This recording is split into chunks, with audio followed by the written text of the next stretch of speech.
David, What's up? I know you actually work in a university. How is distance teaching going for you? It's all right. We're basically just using the discussion boards, like online discussion boards, and they're just turning in a shitload of stuff, and then I'm grading it. So that's really like I'm just a grader this quarter, really. I know it's not your thing. You don't actually. That's like your least favorite part of teaching. Yeah, exactly. Welcome back to a mouthful of history. As always, I am Nicholas Millot. Joined with me, David Hollingsworth, Hey everyone, hope your toilet paper forts are holding up amidst all this. and our returning host for the day, Cameron Millage. Cameron, take it away. Hello, everybody. I hope everyone's staying safe, staying healthy, looking after their loved ones during this very tepid situation that is COVID-19. After a long intermittent period between our last episode and now, we will now be talking about the Normans in southern Italy and in the Middle East. In our last episode, I failed to mention why Mont Saint-Michel was called Mont Saint-Michel. So Mont Saint-Michel, Saint-Michel is Saint Michael. Saint Michael was the patron saint of the Normans, and Saint Michael was also known as the warrior saint. So Saint Michael and the Normans was a great fit because Saint Michael, one, was a warrior saint, and two, it invoked the Norman past, the Viking past of conquering, pillaging, warfare. So it just made sense to have Saint Michael as their patron saint. So let's get to it. Along with the Norman invasion of England, Normandy was quite small. So when we go back to this idea of fiefdoms that were in Normandy, there were more knights than land able to be given out. So not only were Normans expanding into England, they were also expanding into other parts of Europe. Most notably, in southern Italy. Lowly knights decided to go into southern Italy because they wanted to carve out lands for themselves that they didn't necessarily have in Normandy itself. So we need to talk about the background of southern Italy and why it'll be important for the Norman invasion, not invasion, but eventual gradual Norman conquest of the area. So Italy was a hodgepodge of several different groups. So from northern Italy to Rome, it was controlled by what was considered the Holy Roman Empire. The empire that crowned Charlemagne was its first emperor. And it was also controlled by the Papal States as well. So the Rome and the surrounding areas was controlled by the Pope. When you go further into southern Italy, there were three principalities of the Lombards. So the Lombards were the Germanic people that swept into Italy after Justinian reclaimed the Italian peninsula for the Byzantine Empire or the Eastern Roman Empire. So there are three principalities in southern Italy: the principalities of Benevento, Salerno, and Capua. They were led by the Lombards. Towards the very edge of the peninsula, not Sicily, but where the ankle begins with the boot. There are two regions called Puglia and Calabria, and they were controlled by the Eastern Roman Empire or the Byzantine Empire. So this land right here was the last Byzantine holdings in Italy. We talk about Sicily as well, because Sicily will be just as important to all of this. So the Kingdom of Sicily was taken over by the Aghlabid Muslim dynasty, and then after the Aghlabids took it over, they were taken over by the Kalbids. So we're looking at four distinct peoples and controlling the Italian peninsula. So this is the situation in which the Normans will be coming. Let's get to it. Let's talk about how the Normans entered Italy. The first recorded sighting of the Normans was 1017 because they were making a pilgrimage to Monte Gargano. Monte Gargano has significance in Christian religion because that was where Saint Michael took his first steps on earth. They're paying homage to the patron saint, Saint Michael, the warrior saint. A nobleman by the name of Melis of Bari saw that these pilgrims were knights. These guys had weapons. And he lived in the region of Apulia, which was controlled by the Eastern Roman Empire, Byzantine Empire. he wanted to gather an army to revolt against his Byzantine Eastern Roman overlords. So he employed the Normans. So the Normans became mercenaries at this point. So Melos Abari gathers a lot of Lombard subjects in Apulia along the Normans to run up and try to eat the Byzantines, and they decide to fight at Cannae. So this is considered the second Battle of Cannae. Do we remember the first Cannae? The Great Film Festival Wars. I'm talking the Cannes Film Festival, David. wrong pronunciation. Cannae. Ah, damn. What happened 1,200 years ago? Nick, do you have an idea? Let's see, 1200. That's from 1017, right? So, the first battle at Cannae. Would that be one of the Punic Wars? Yes, it is the Second Punic War. Who was the commander at the Battle of Cannae for the Carthaginians? Hannibal. Big up the man, bad man Hannibal. He inflicted the greatest defeat at the time in the Republic's history. 60,000 Romans dead in one battle. So and they took it like champs. Roman resiliency, they came back and defeated the Carthaginians when they ran up on their homeland at Zama. But I digress. So that is the first battle of Cannae. So this is the second battle of Cannae. This was the first instance of the Normans fighting in Italy.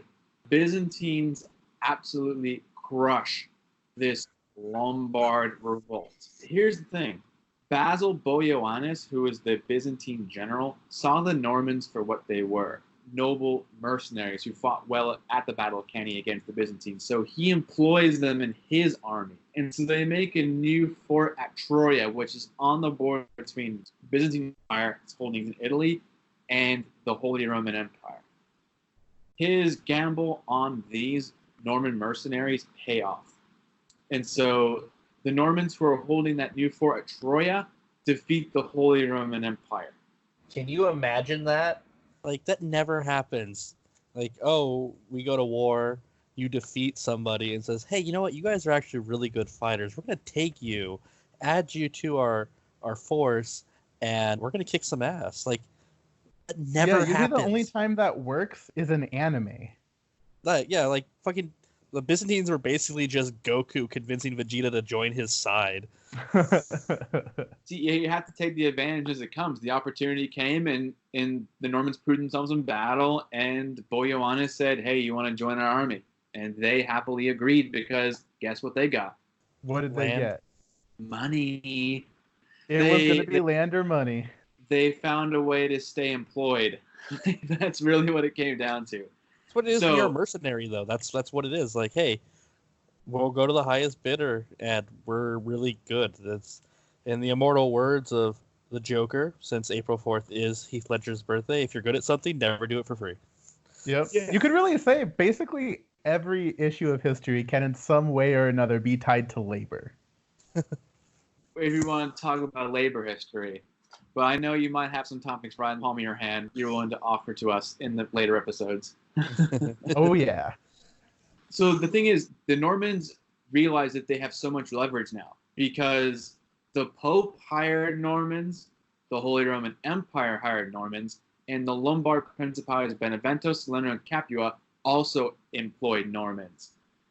But do you see where I'm going with this? What could potentially happen if two armies went against each other at this point? They're just Normans versus Normans. It becomes a Normans versus Normans fight fest. Normans often found each other fighting on the different sides of the same battle. But what could be a positive of this if one army defeats another? What about the subject of prisoners? It's easier to trade for prisoners if the prisoners are your own brothers. So the Normans were able to get their brothers out. Instead of POWs, they brought them back into their side. It's basically like, hey, you can either go to prison or you can join our winning Norman side. Seems like an easy choice to make. Well, the thing is, it's just it gave them leverage in negotiation. So they would say like the Normans in the Byzantine Empire defeated the Lombards at Benevento. The Normans would say, all right, we're going to subjugate your Lombards, but we're going to get our Normans back. Is that cool? They have to say, we cool. So Here's the thing. Normans realize this. They can't stay employed on one side for too long. Why? If all the fights are just Norman versus Norman, and Normans start losing just to other Normans, eventually you're not going to want to be hired anymore. Well, also, if one side got too big, that means that they'd be out of a job. Say, like the Byzantines reconquering Italy, well, the Normans would be out of a job because there'd be no more fighting. Yeah, that makes sense. You've seen Game of Thrones, right? No. Oh, this is. I've seen it, Cameron, or at least some of it. It's backfired 100%. No, there goes my literary reference.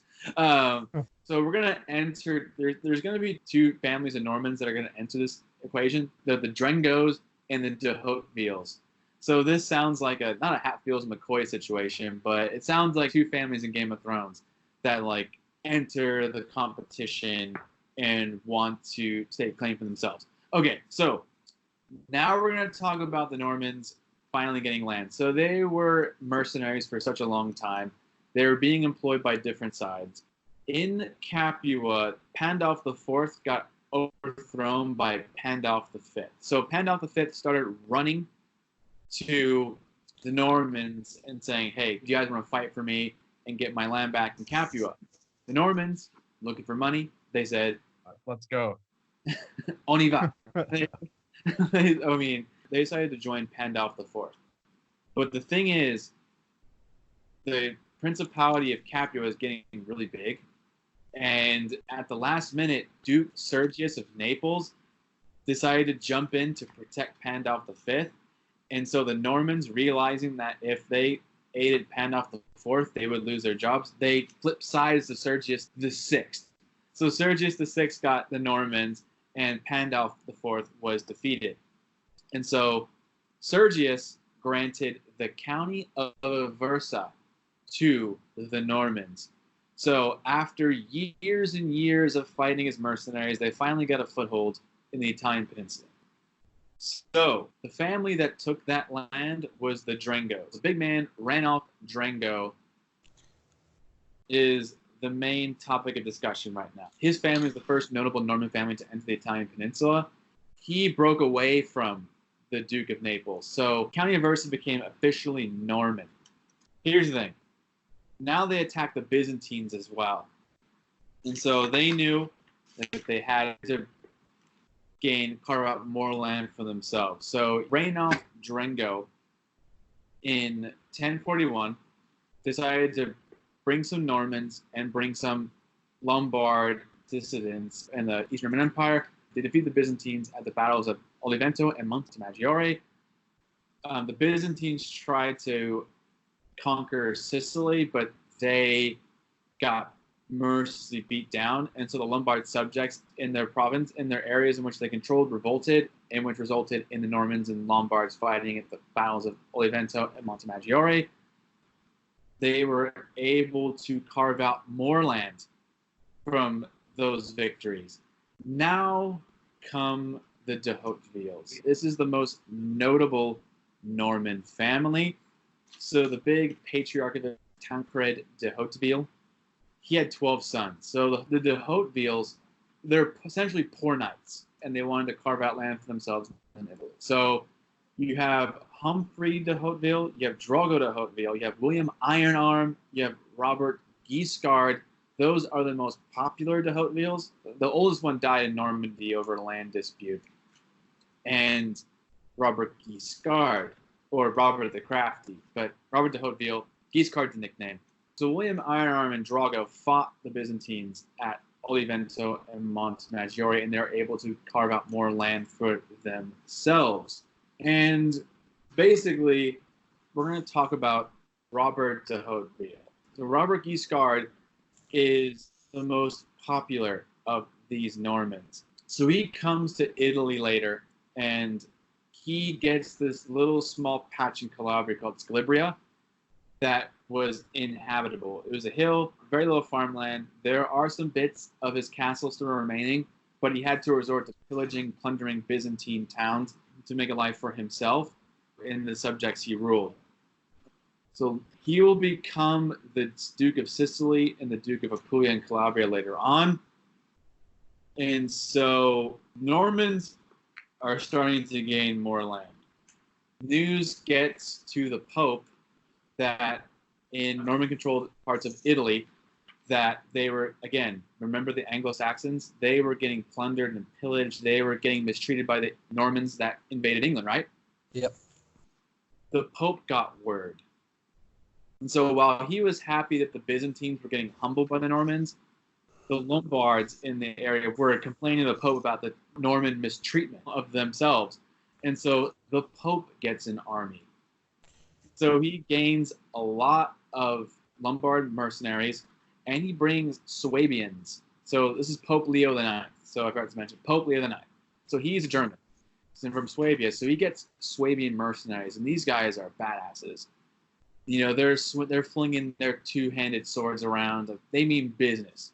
Basically brought in people who could legit fight with the Normans, basically. Yeah, Probably not an easy task. Yeah, and so that creates a situation. The Normans are known for their Catholic piety. So the thing is, the Pope Leo IX sent a letter to the Byzantines, their enemy, to attack the Normans from the rear. So the Normans found this out, and so they wanted to rush to fight the Pope's army as fast as possible. So they meet at Civitate. So it's an old Roman town. Here's the thing. The Normans didn't want to fight the Pope. They didn't want to start beef with the spiritual leader of the Catholic Church. So they started sending letters for terms. So like, hey, Pope, we don't want to fight you. Like, you are God's representative on earth, and we don't want to attack you. Can we have terms? But you know who stops those terms? Swabian mercenaries. The Swabians start to mock the Normans, and they said, you guys don't want to fight, hey. So they started egging the Normans on. The subsequent fight at Civitate begins. So the three Norman leaders during this battle were Richard Drengot, who was Ranulph's son. You have Humphrey de Hauteville, who is leading the center, and Robert Guiscard is leading the left. So the battle ensues, and so the Normans end up winning because the Lombard left side just crumbles because they're mercenaries and they're not as trained as the Swabians, but the Swabians fought to the death. So when they knew the battle was lost, they kept going. So the Normans win at Civitate, and so they gain more land. But here's the funny thing. They ran to the castle, supposedly, and they flung themselves onto their knees and were asking the Pope for forgiveness. Like, we're sorry we defeated you. Can you forgive us? Total cucks. I mean, they're like, They're imagine. like cucks. Here's the thing: is like, imagine like beating someone and like asking for his forgiveness. Like, we're sorry, we're not worthy. We're in like Wayne's World. No. What they needed to do is what the French would do a few hundred years later, just straight up kidnap the Pope and say, nope, you work for us. Well, they did. They actually did kidnap the Pope. After that, they said sorry, and they took him as a hostage for 9 months. They treated him as more of an honored guest. All the Pope had to do was just to recognize their land holdings in Aversa and in parts of what was formerly Benevento. Their lands are now officially recognized by the Pope, and so that's a big victory for them because now they have essentially a stronger foothold now. And by 1071, they defeat the Byzantines, and southern Italy is theirs. So we go back to Robert Guiscard. So Robert Guiscard was one of the big heroes of Civitate. The nickname Guiscard is basically what it means is Robert the Crafty. He becomes the Count of Apulia and Calabria. By 1071, southern Italy is now completely 100% Norman. The population still existed, but again, the Normans did their same practice of assimilation. They started speaking Latin. They started speaking Lombard. They started speaking kind of like the origins of the Italian language. Mm-hmm. All right, so now let's get to Sicily. Woo! Sicily! Yeah, So- pizza time. Well, and this is where most mobsters claim that if you're a made man, you can only be from Sicily. You have to be able to trace your lineage back to one of the families from Sicily. Yeah, so Sicily is important in mobster culture. So the Pope has recognized the Normans in southern Italy. So Pope Nicholas II decides to wage a holy war in Sicily because the Calibids at the time were ruling the island. So he wanted to bring Sicily back into papal hands and Christian hands. So he sees who as the vehicle? The Normans. The Normans. Good old Normans. The people willing to cuck themselves for the Pope, so why not? The Normans were known for fearlessness and their piety. Like sometimes, like if you fight the Pope, you got to say, "Look, I'm sorry. Like you made us do it. We didn't want to fight you." It just never ceases to amaze me, though, how the Pope had all this power and all this control. And honestly, any of the major European powers could have come into the papal states and just wiped the floor with the Pope. But he had so much sway because of their total fear that God would strike them down. It's amazing how much you could get away with by just saying, yeah, God doesn't want you to do it.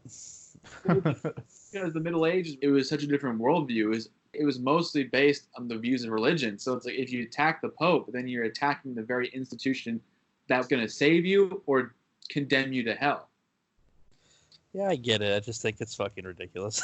It's like that meme that went around a little while ago where it's like those two guys in a boxing ring, and then one guy starts to do the Kamehameha, and then the other guy quits, and he's like, look, I knew it probably wasn't going to happen, but I also don't want to fuck around and find out. The thing is, the Pope fucked around and found out. The Normans became the rulers of southern Italy. So the Pope Nicholas gives Robert Guiscard papal banner. So I gave them nothing. I mean, so he gives them the Christian seal of approval to attack Sicily, and initially it's going well for them, but now they enter to Palermo. So this is the capital of Muslim Sicily. What we'll find out later, the entire revenue of the city of Palermo is more than the entire country of England at the time. So this this is a super wealthy city. So the Normans who decided to go to the south found themselves much wealthier than William the Conqueror and his boys in England. So the thing is, they're camped out outside the city, and this is 1072. And they set up in a bad area. So they set up in what is called now Monte Tarentino. And this isn't dedicated to Quentin. And it's because that they camped out on top of a tarantula home. And so they kept getting bit in the ass by these tarantulas. And so I guess like there's painful farts. For some reason that they were expelling out this foul smell, and they had to retreat from their position because the tarantulas won. Oh my god. Jeez. So the Pope couldn't defeat the Normans, but a pack of tarantula boys did it. So they had to retreat. So what eventually happens is, so how the Muslims were able to communicate across the island was through carrier pigeons. As we allude to World War I, carrier pigeons were a thing, but the Normans were able to defeat a Muslim dispatch, and so they found a bunch of these carrier pigeons, and they started writing messages that the city would fall in the blood of the people they killed. So the city was in mass panic. Eventually, the Normans take over Palermo, which means that the Normans now become the rulers of Sicily. So basically, the Pope said, if you can take back Sicily for Christendom, Sicily is yours. And the Normans agreed. So what essentially happens now, because remember, like the Normans decided to adopt feudalism. Well, Sicily was very, very progressive at the time. The Normans made it a very progressive state. It was a super wealthy state.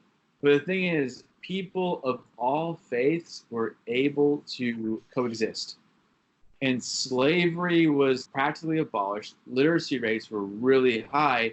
And Muslims, Greeks, and Latin Christians all entered Roger's court. And so Roger II becomes king of Sicily. And so all of these groups of people are once in his court. So knowledge is being spread. It was a society of cooperation, a society of, there was no real antagonism here. So it was very pluralistic.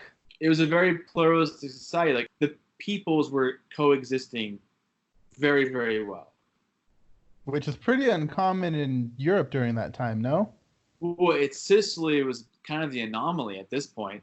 Every other society in Western Europe was very feudal. There was a societal structure, like knowledge was kept at the hands of the powerful, but people in Sicily were able to proliferate that knowledge, and knowledge is being spread across the populace.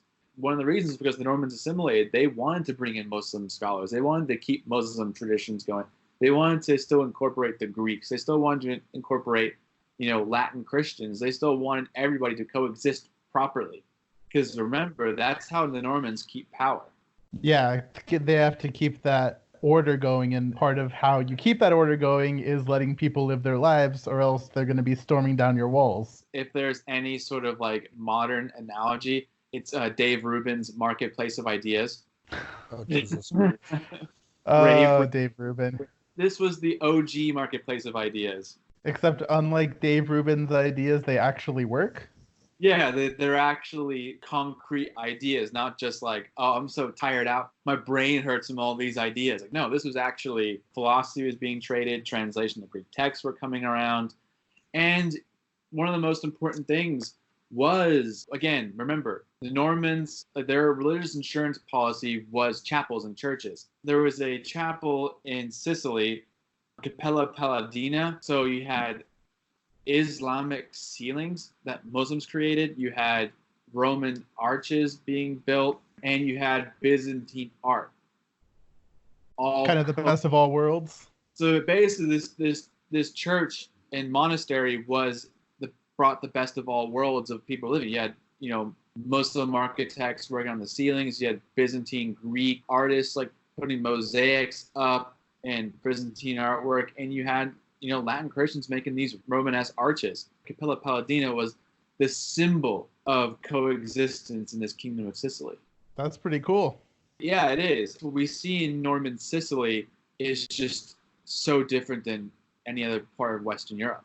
And it was never to be replicated again, because later on, again, the Hohenstaufen Roman Empire eventually taken over. But so Roger I was the Duke, but his son Roger II became king.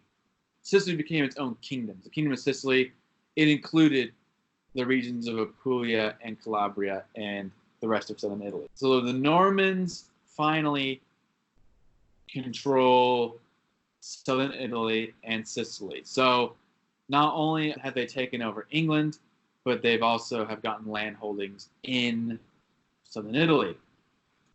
It does not stop here. They keep going.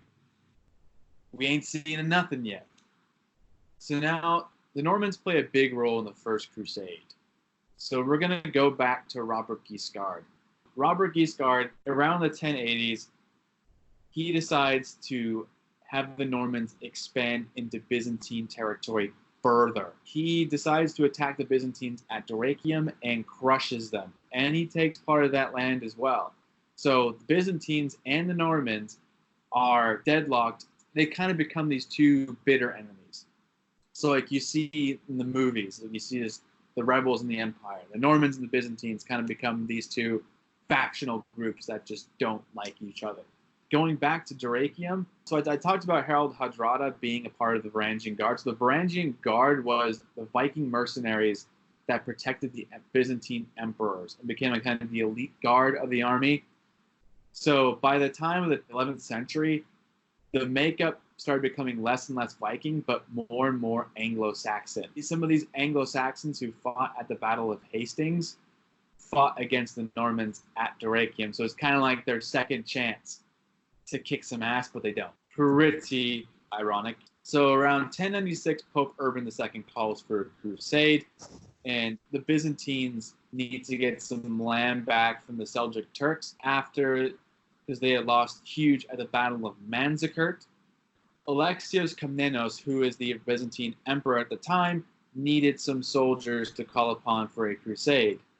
Well, things get pretty awkward, because who does he ask? The Normans. He asked the Normans to help him out getting some land back from the Seljuk Turks. The First Crusade is considered the Prince's Crusade because obviously it's all princes who take part in it. But two, most of these princes didn't have any land stakes in Western Europe, so they wanted to travel to the Levant to start new lives themselves, to become rulers of their new kingdoms. So Robert Guiscard had a son called Bohemond. So Bohemond of Taranto fought with his dad at Dyrrhachium and lost a lot of land to the Byzantines too in Greece, which Byzantines just took over. Bohemond was the son of Robert Guiscard's first marriage. But here's the thing. Robert married his cousin. Da-da-da. So this makes him illegitimate. So he has no land holdings in southern Italy because his dad remarried and their offspring became the kingdom of Sicily. So Bohemond traveled to the Byzantine Empire and to join the crusade because he wanted to create a new life for himself, and he brought his nephew Tancred over with him. So this is all to Hopeful spawn. Now, Alexios invites the Crusaders individually to his palace in Constantinople. So he talks to Bohemond. Bohemond is eagerly ready to accept the oath to take back lands for the Byzantines that were lost to the Seljuk Turks. But Alexios was kind of like, huh? Because the previous princes that I talked to were very reluctant to give the oath. Hearing Bohemond being like, all right, I'll do it, but he doesn't say it outright. And so he takes him to a room full of gold. And he's like, hey, I got all this money here that I don't need. Can you recite this oath? And so Bohemond has to recite the oath word for word. He also made the other crusading leaders take the oath as well. One of them was also William the Conqueror's son. He actually sold off Normandy to his brother William Rufus, who was the King of England, to fund his crusade because he was so poor that he had to spend nights sleeping in bed because he had no clothes to wear. And we're seeing a merging of both Normans of the north and the south. This is sort of like the coalescing moment. The thing is, though, we know of Bohemond through Alexios' daughter, Anna Komnena, because she was the first female historian in history, and she wrote a book called The Alexiad. So it's kind of like highlighting her dad's achievements and how he held the empire together in the midst of the Turks, the Normans, and the First Crusade. So what she wrote of Bohemond was very much like fanfic. Very much like she had a crush on him. the Stephanie Meyer of her day. Yeah, like she talked about how Bohemond was well proportioned, had glowing hair, was muscular, strong. Like you can tell she was attracted by this man. But she also said Bohemond was also evil, and yeah, he may look cute, like he may look like a snack, but he's an evil guy. So that was sort of like the first instances of fanfic in the Middle Ages. And so it was just too evil, but also just too hot, just like Richard Nixon. Is Nixon good looking though? No. So Bohemond declares the oath to take back Byzantine lands for the Byzantines for the First Crusade. And so First Crusade begins. The Crusaders are defeating Turks. and also won an epic battle at Dorylaeum where they had to hold off Turkish horse archers for about 7 hours before crusading reinforcements arrived. And so they get to the city of Antioch. Antioch was a great Christian center, but it was initially founded by Antiochus of the Seleucids. The Seleucid dynasty, one of the ruling families of Alexander's generals after the great conquest by Alexander the Great. And it was controlled by the Turk. They were having a hard time taking over this city. So Bohemond the First tells the Crusaders, if I take the city, could you give it to me? And if I don't, then it'll be taken back to the Byzantines, or you guys can claim yourselves. So the other crusading leaders, Robert of Flanders, Raymond of Toulouse, Godfrey of Bouillon, say yes. But little did they know that Bohemond had someone inside the city ready to sell the city out to the Crusaders. So he tells his army to scale up this part of the wall that's unprotected, but the Crusaders are very hesitant. They don't know it's on the tower. But they trust Bohemond. They go over and they see no one there. So they're able to go inside, open the city doors, and the Crusaders take the city over. So remember that Bohemond had to take the city in front of Alexios to give that land back to the Byzantines. Realizing he didn't have any land holdings for himself in Italy and Sicily, he takes the land for himself, he takes the city for himself, and he becomes the Principality of Antioch. He becomes Bohemond the First. So he carves out land for himself, and he creates a territory for him. That's going to last for well over 150 years. But his nephew Tancred decides to continue. So he travels down with the Crusaders, and they get to Jerusalem. So Tancred, in the meantime, took a detour to Bethlehem. He's like, hold on, guys, right back. So he takes over Bethlehem, and then he comes back to the Crusading army. So the Crusaders were saved by some Genoese merchants who tore their ships down to make siege towers. And so the Crusaders were able to scale the walls into Jerusalem. But the thing is, sources say that Tancred himself was the first person to scale the wall and enter the city. What happens in Jerusalem is probably the biggest genocides in human history. Jesus. Not in human history, but I guess I'm being overzealous here, but it was pretty bad. In the Middle Ages, it was one of the biggest crimes against humanity in the Middle Ages. The Crusaders decided to butcher every last man, woman, and child in the city. Obviously, sources say, which is probably just over-exaggerated, they're fighting ankle deep in blood. So, and the funny thing is, Tancred is probably the first crusader to feel remorse. So he sees a group of Muslims on top of a building. He gives them his flag. What that means is that he wants them to be protected. He gives them a flag and says, look, if any crusaders sees this flag, they'll know you're under my protection. But what do you think happens? They get themselves massacred. They get massacred, and Tancred is super remorseful. He's like, oh no, they don't really care, do they? The Crusaders take Jerusalem, but then there's a debate on who should be king of Jerusalem. But the thing is, Tancred was never considered. He was pissed off because he claimed that he was the first person to step over the walls of Jerusalem and start eating people. Godfrey of Bouillon becomes the king of Jerusalem, but he denies because he says, why would I wear a crown of gold when my king wore a crown of thorns? So his brother Baldwin becomes the king of Jerusalem. So the thing is, Tancred becomes the Prince of Galilee. Robert of Normandy, whatever happens to him. I mean, he didn't have that great of a time in the Crusades, even though he was William the Conqueror's son. Robert of Normandy went back. He was about to marry a rich wife so he can get that land back from William Rufus, but Rufus dies, and his brother Henry I takes Normandy, and Henry I becomes the King of England. So Robert, the son of William, kind of gets fucked over. For the Crusades, it shows the extent of Norman influence in the Middle Ages, and that even though as a Norman you didn't have any legitimate land holdings, you were still able to create a life for yourself. And Tancred and Bohemond, as Normans, saw an opportunity to create kingdoms for themselves and to become rulers of their own land. So for me personally, I just think that in Italy and Sicily, we see standard mercenaries that mercenary enough to where they can get their own land, and ultimately they create one of the most multi-ethnic states in Sicily. And yeah, the Crusaders butchered Muslims in Jerusalem, and it's super bad.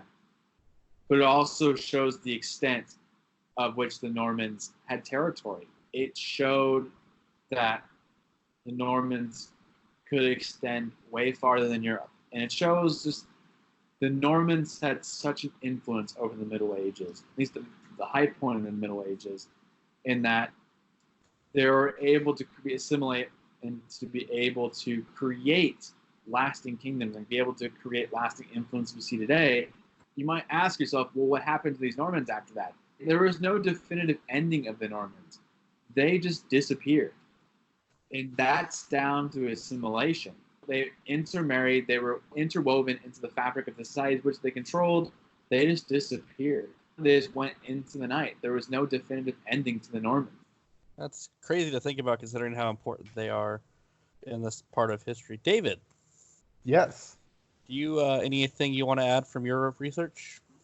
Yeah, I think it's interesting that, one of the things that came up right now is Crusades and the role that the Normans played in that. And of course, the Crusades was against the Muslim world. it's interesting how views of things change over time, because from what I've learned as a teaching assistant for Making of the Modern World is that the Muslims actually didn't view the Crusades as this like giant significant clash of civilizations between two behemoths, the West and the Muslim world and stuff. They actually kind of saw it as an annoying border dispute at the time. That's when we see the ideas of jihad come into play too. When the idea of jihad came around the 10th and 11th centuries, mostly jihad was like an inner struggle within yourself in Muslim ideology. But then turned outward jihad became popular as well.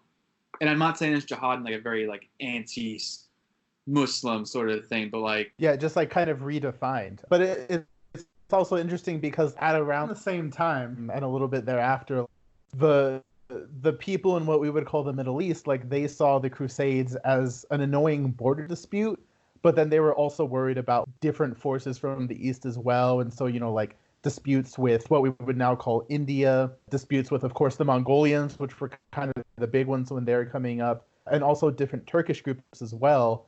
And it was only in the like 18th, 19th, and 20th centuries that the Crusades got rebranded as this, again, giant clash of civilizations in the Middle East. Because, again, before that, like the West was coming up, but it still wasn't seen as like a huge giant threat. So it was just annoying, basically, more than anything. Well, George Bush called it a holy war. He certainly did. Oh, and we're going to get to Bush someday, too. Well, and here's the thing, too. Like, we talk about, like, Pope Urban calling the Crusade and stuff like that. The Muslims had controlled the Levant since, like, the 630s AD. They've held it for 400 years before that. So it's like, what kind of justification could you put? Because Muslim society back then was generally coexisting with Christians and Jews as well.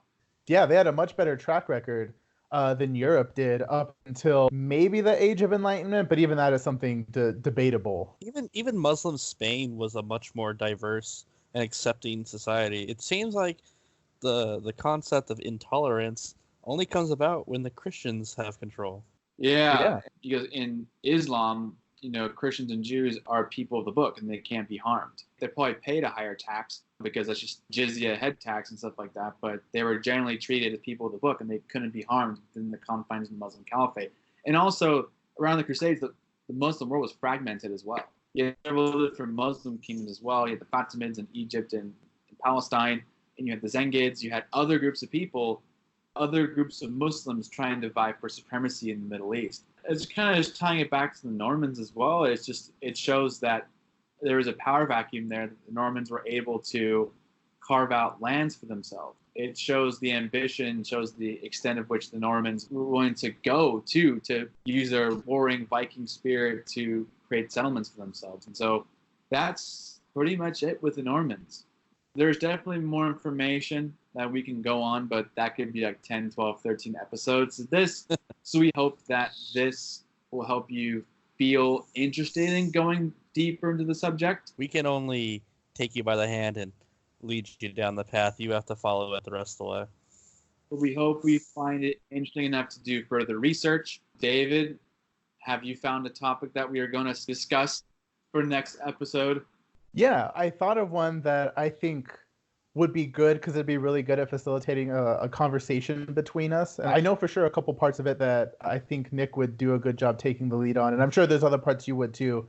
I would just need to suss it out. But basically, I'm just finishing a book that's about not the history of the U.S. frontier, but the idea of the U.S. frontier and how that idea has been used to sort of be a safety release valve from the U.S. dealing with a lot of its issues, ranging from slavery to class conflict and consciousness. And so it traces kind of U.S. history briefly and broadly through that lens, that like guiding idea of like the U.S. frontier as a safety valve for avoiding issues, basically. So like American exceptionalism. Yeah, basically, yeah. So it put really simply, it's the idea of the frontier. Put your hats and boots on, boys, and saddle your wagon. We're going west. So we thank you for listening to the second half of the Normans. We like to thank our loyal listeners, our loyal viewers, and those who have liked our social media pages, those who have interacted on our social media pages. You can follow us on Spotify, and if you want to, you can leave a review on Apple Podcasts. It takes very little time, and it goes a long way into helping us achieve greater popularity. Follow us on Facebook, Instagram, and Twitter for daily content, for other mini videos by our hosts. I just also, before we go, I just want to give a shout out to Cameron here. Just the last 2 episodes, you really marathon that. That's impressive. So give yourself a round of applause. Yeah, I felt like I was in a college classroom in a good way. It was very clear that this was you. Me and David, I'm sure, are really happy to help what we can, but we were very happy to let you take the reins on this one. No, thank you guys, thank you. So, thank you for listening to our episode on the Normans, the second half of this Norman adventure, and we will see you next time. Oh, wait, Stay one more safe, thing. everyone. One more thing. Okay. After we're done with our Frontier episode, we're going to take a break from our research, and we're going to do a review of a movie, a Hollywood film, that is history-based in nature. I'm looking forward to that 100%. If you want, when we can set up a poll and we can decide that's how we're going to do it. Let's leave it to the fans to decide. Our loyal followers. Also want a big up. Yeah, again, loyal followers. Alex Millen, we thank him. And we'll see you soon. Good luck, everyone. Stay safe. Bye. Stay Wash healthy. your hands. Wash your hands. Bye, everybody. Bye.